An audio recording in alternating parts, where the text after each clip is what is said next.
तो स्टूडेंट्स आज करेंगे लॉज ऑफ मोशन से रॉकेट से रिलेटेड कुछ क्वेश्चंस। मेरे पास वैसे तो क्वेश्चन 8 है, लेकिन मैं कोशिश करूंगा कम से कम 5 क्वेश्चन आपके कंसेप्ट क्लियर करूं। तो जैसे पहला सवाल आपको, आप जैसा कि देख रहे हैं यहाँ पे, AIEEE 2003 में पूछा गया ये सवाल है। सवाल क्या है देखते हैं। A rocket with a lift mass of 3.5 into 10 to the power 4 kilogram is blasted upward with the acceleration of 10 meter per second. Calculate the initial thrust of the blast. ये क्वेश्चन है। अब आइए इसका सॉल्यूशन देखते हैं। ठीक, तो इसका सॉल्यूशन कुछ इस तरीके से है। जैसे आप देख पा रहे होंगे कि मास ऑफ द रॉकेट आपको दिया हुआ है। मास ऑफ द रॉकेट है 3.5 into 10 to the power 4 kilogram. Acceleration है 10 मीटर पर सेकेंड और इनिशियल थ्रस्ट यानी आपको निकालने का है। तो सबसे पहले हम लोगों को एक फॉर्मूला जानना होगा कि force is equal to up thrust of the rocket minus weight of the rocket होता है। तो सबसे पहले हम लोगों ने फोर्स की वैल्यू कैलकुलेट की, तो force is equal to ma होता है। तो force is equal to ma करने के लिए m और a दोनों को हमने मल्टीप्लाई किया, तो आ गया आपका 3.5 इंटू 10 टू द पावर 5। उसके नीचे आते हैं तो force is equal to up thrust minus weight of the rocket था। तो वेट ऑफ द रॉकेट तो हमारा mg होता है, और अब थ्रस्ट को मैंने अब थ्रस्ट छोड़ दिया, और F की वैल्यू जो है मैंने ऊपर से आउटपुट कर दी। जब मैंने mg कैलकुलेट किया तो 3.5 इंटू 9.8 यानी कि 34.3 इंटू 10 टू द पावर 5 आता है। इसको फिर स्टैंडर्ड फॉर्म में चेंज करा गया तो 3.43 इंटू 10 टू द पावर 5 आ गया, और यहाँ अब थ्रस्ट है। दूसरी तरफ फोर्स है। अब हमें क्या करना है कि ये इधर माइनस में है, इसको इधर शिफ्ट कर देते हैं। इधर शिफ्ट करेंगे तो आप यहाँ देख पाओगे कि 10 टू द पावर 5 और 10 टू द पावर 5 आपका कॉमन आ गया, और 3.5 और 3.43 हमने जोड़ा तो लगभग 6.9 के लगभग आ रहा है, जिसको हम अप्रॉक्स वैल्यू में क्या लिख सकते हैं, 7 इंटू 10 टू द पावर 5। और जैसा कि ये अपथ्रस्ट है यानी कि फोर्स है, तो इसके आगे यूनिट क्या लगा देंगे, न्यूटन लगा देंगे। तो ये आपके पहले क्वेश्चन का सॉल्यूशन है। उसके बाद ये नेक्स्ट क्वेश्चन है, fuel is consume at the rate of 50 gram per second in a rocket. The exhaust gas are rejected at the time of 5 into 10 to the power 5 centimetre per second. What is the thrust experienced by the rocket. इसका solution लेकर के आए हैं। देखिए जरा करना क्या है आपको। अब जैसे कि फॉर्मूला क्या था, force is equal to up thrust of the rocket minus weight of the rocket. तो up thrust of the rocket का जब फॉर्मूला लोगे तो आपको मिलेगा u into D M by D T, और माइनस वेट जो कि mg बन जाता है। तो ये आपका u into D M by D T अगर आप करते हो तो u की वैल्यू आपको पता है, और dm बाई डी टी की वैल्यू भी क्वेश्चन में दी हुई है। और mg की वैल्यू, mg जो था आपका मास जो था वो आपका ग्राम में था, इसीलिए इसको किलोग्राम में चेंज करने के लिए 1000 से डिवाइड कर दिया गया, और g की वैल्यू मैंने 9.8 रखा है। उसके बाद मैंने सॉल्व किया तो 250 into 10 to the power 5 minus 0.05 into 9.8 आ जाता है। 9.8 को मैंने अप्रोक्सीमेट वैल्यू 10 रख लिया है। उसके बाद 2.50 into 10 to the power 5 minus 0.05 into 10 आ रहा है। इसको कैलकुलेट करने के बाद आपका 250 न्यूटन आंसर आ जाता है। प्ले। नेक्स्ट क्वेश्चन है आपका, calculate the ratio m upon m naught for the rocket to attain the escape velocity of 11.2 kilometer per second after starting from rest when maximum exhaust velocity of the gas is 1.6 kilometer per second। आइए इसका answer देखते हैं। m dot यानी कि initial mass of the rocket, m is equal to final mass of the rocket, और आपकी दी हुई है वो 11.2 किलोमीटर पर सेकंड दी हुई है। इनिशियल यानी कि रॉकेट अगर रेस्ट से स्टार्ट हो रहा है तो उस कंडीशन में इनिशियल वेलोसिटी आपकी जीरो हो जाती है। गैस एग्जॉस्ट वेलोसिटी 1.6 किलोमीटर पर सेकंड है। Velocity of the rocket after time t निकालना है। तो यहाँ पर सेकंड का बात हो रहा है, इसलिए हम टाइम को 1 लेके चलेंगे। तो v is equal to v naught u log e m upon m naught minus g t formula होता है, जिसमें v नॉट की वैल्यू जीरो है, यानी इनिशियल वेलोसिटी आपकी जीरो दी हुई है। और फिर उसके बाद से v जो है वो 11.2 है, u log e m upon m naught minus g T. अब मैंने वैल्यू रखना शुरू किया तो v की वैल्यू 11.2, v नॉट जीरो हो गया। u की वैल्यू आपको 1.6 क्वेश्चन में दी हुई है, जो कि मैंने यहाँ आपको दिखाया था। m अपॉन एम नॉट की वैल्यू आपको निकालनी है, तो आपको m अपॉन एम नॉट निकालना है। यहाँ पे m नॉट अपॉन m है, तो m नॉट अपॉन m आ रहा है 11.2 प्लस 1 9.8 अपॉन 1.6। अब m अपॉन एम नॉट को मैंने रिवर्स कर दिया जब, तो m अपॉन एम नॉट बन गया। उसके बाद 1.6 डिवाइडेड बाई 21 करने पे आपका आ जाता है कितना, 0.1096, और ये आपका फाइनल आंसर हो जाता है। So now students, it's time to solve the fourth questions.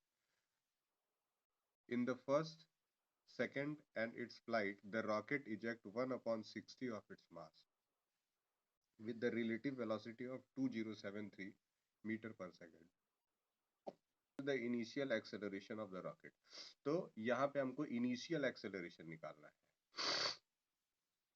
Initial acceleration का मतलब स्टार्टिंग में एक्सेलरेशन कितना था, यानी कि इनिशियल एक्सेलरेशन जब आप निकालते हैं,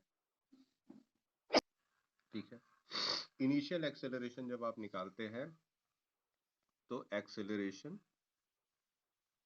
eight t is equal to 0 आपको करना पड़ेगा, क्योंकि इनिशियल वैल्यू 0 ही होती है, ठीक है। उसके बाद एक्सेलरेशन का आप फॉर्मूला उठाएंगे, तो एक्सेलरेशन का आपको डायरेक्ट फॉर्मूला बता दूं कि आपको करना क्या, acceleration is equal to u upon m naught into D m upon d T और माइनस जी कर देना है, ये आपका डायरेक्ट फॉर्मूला है।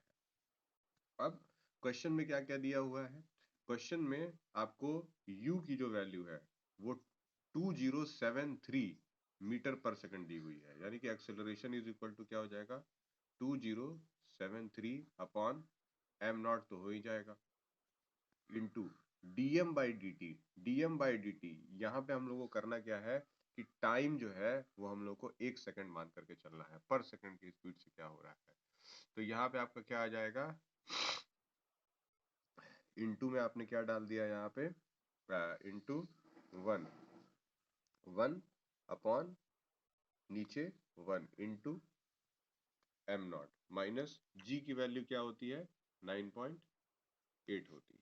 तो एक्सेलरेशन इज इक्वल टू यहाँ पे कितना आ जाएगा, जब आप इसको कैलकुलेट करते हो तो कैलकुलेट करने के बाद आप पाओगे क्या आ रहा है, 34.55 और फिर माइनस 9.8। तो एक्सेलरेशन कितना आ जाएगा आपका, कल माइनस करने पे 34.55 में से 9.8 माइनस करेंगे तो आपका आ जा रहा है 24.75 मीटर पर सेकेंड टू द पावर -2। ये आपका आंसर हो जाता है, ठीक है।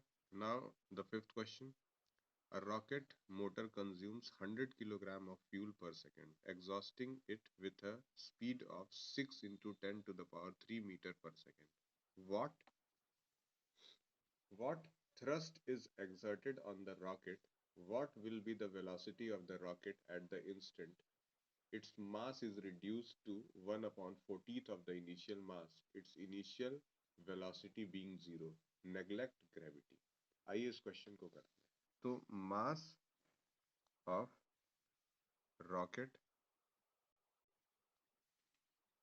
मोटर आपको 100 किलोग्राम फ्यूल एग्जॉस्ट कर रहा है हर सेकंड में। उसके बाद इसका स्पीड आपको दिया हुआ है, speed of rocket is equal to दिया हुआ है 6 into 10 to the power 3 meter पर second. The first question is, पहले क्वेश्चन में ही हमसे मांग क्या रहा है, थ्रस्ट मांग रहा है। तो थ्रस्ट का फॉर्मूला लगा दो, THRUS की thrust is equal to m into a कर देते हैं भैया, तो क्या हो जाता है 100 into 6 into 10 to the power 3। तो 100 को आप क्या लिख सकते हो, 10 to the power 2 into 6 into 10 to the power 3। तो 10 टू द पावर 2 और 10 टू द पावर 3 मिला के 10 टू द पावर 5 हो गया, into 6 into 10 to the power 5 newton. ये आपका पहला आंसर आ जाता है। रेडी।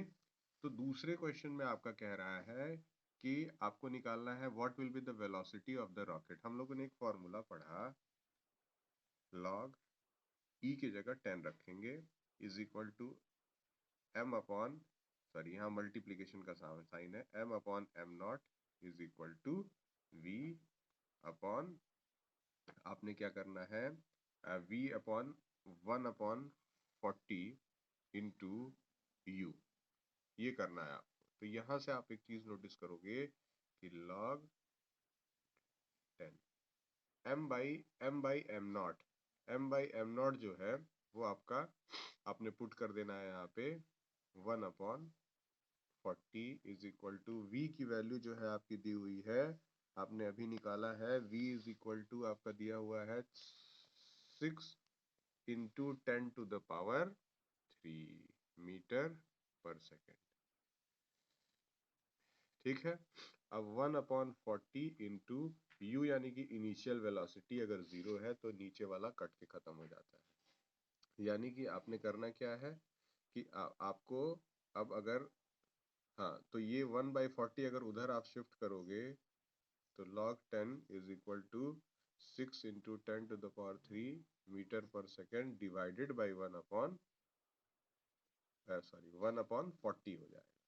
अब 1/40 जब आप इसको सॉल्व करते हो तो आपका आंसर लगभग 22.13 इंटू 10⁻³ मीटर पर सेकेंड स्क्वायर आता है।